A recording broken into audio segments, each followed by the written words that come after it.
The month began just the other day and it's already mid-month, 15th of October 2023.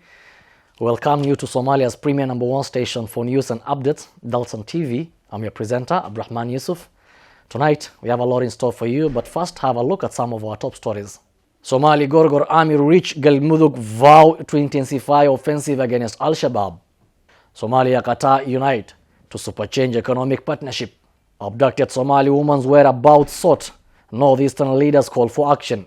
President Mahmoud unveils the recently reconstructed Ali Mahdi Road in Mogadishu. Lovely viewers, glad to have you back. Now let's delve into a full bulletin. Two contingents of the 18th Battalion of Somalia's Gorgor Elite Army arrived in Whistle Mudug region on Saturday, pledging to step up offensive against the Al-Shabaab militants. Officers have indicated that Shebelo village serves as the initial focus of their renewed campaign. Here's a full story. Two contingents of the 18th Battalion of Somalia's Gorgor Elite Army arrived in Whistle, Mudug region on Saturday, pledging to step up offensive against Al-Shabaab militants. Officers have indicated that Shebelo village will serve as the initial focus of their renewed campaign. The 9th and 10th units embarked from the capital, Mogadishu, traveling over 700 kilometers through various central regions before reaching their destination in Whistle. Their deployment is part of the Somali government's wider strategy to escalate the ongoing battle against Al-Shabaab, who maintain formidable strongholds in the area.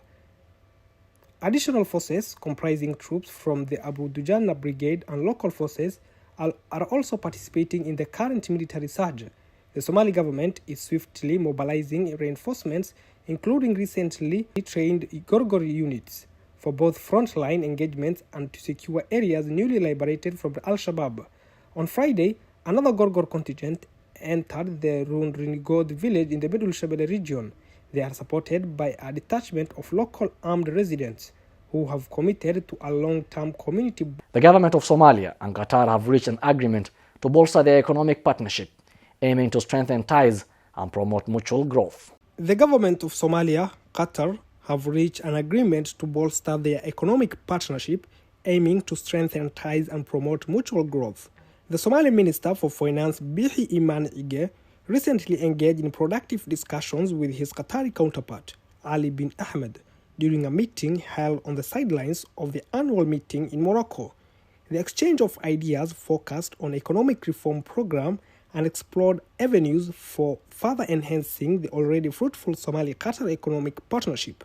The discussions held in Morocco revolved around Somalia's remarkable progress in its economic reforms program.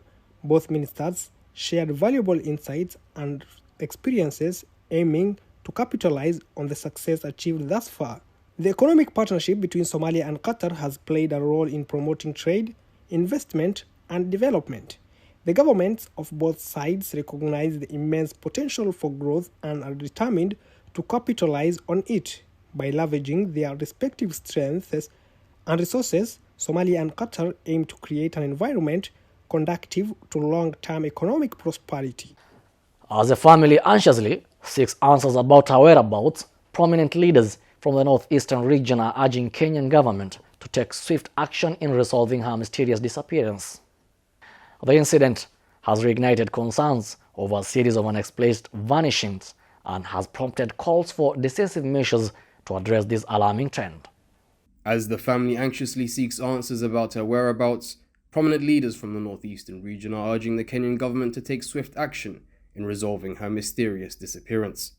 The incident has reignited concerns over a series of unexplained vanishings and has prompted calls for decisive measures to address this alarming trend. Shankara Adan Hassan, a 39-year-old tea and snack vendor at Jomo Kenyatta International Airport's cargo section, has been missing since October 12th.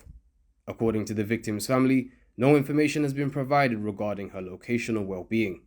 The incident occurred when Hassan was traveling in a taxi from Eastleigh Section 3 to Jomo Kenyatta International Airport. The driver of the vehicle recounted that their journey was interrupted by individuals purporting to be police officers. The driver stated that he had stopped the taxi at the Likoni Bridge along Likoni Road in Nairobi, after being flagged down by two men in a saloon car who appeared to be law enforcement officers. The incident unfolded around 10 p.m.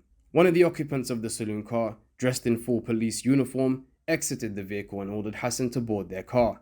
Shockingly, the registration number of the motor vehicle she was forced into was not taken, leaving investigators with limited leads. The taxi driver was subsequently detained by the police for questioning, further heightening the urgency of the situation. In response to the incident, several leaders from the northeastern region, where Hassan's family hails from, have expressed their deep concern and demanded swift action from the Kenyan government.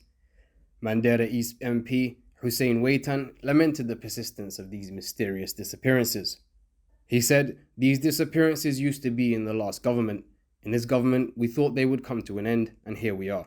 Lagdera MP Abdulkadir Mohammed echoed this sentiment, highlighting recent instances of disappearances in Bura and Ijara, and urging President William Ruto to intervene decisively. The region's leaders are now putting pressure on the government to fulfill its promise of addressing and ending these alarming disappearances. The public's attention has been drawn to the need for immediate action and accountability, with calls for President Ruto to step forward and take firm measures to ensure the safety and security of all citizens.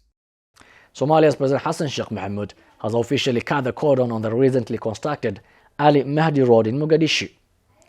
The unveiling ceremony held on Sunday showcased the commitment of the Banadr region administration to enhancing infrastructure of the capital city.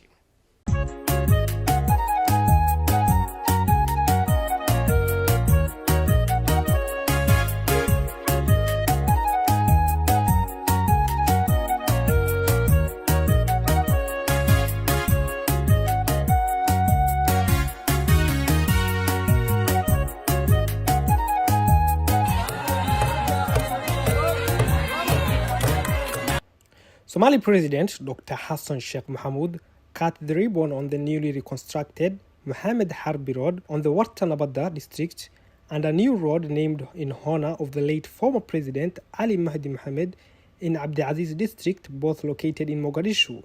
Banadr Regional Administration, with the support of the residents from both districts, reconstructed the roads through a self-sufficiency program.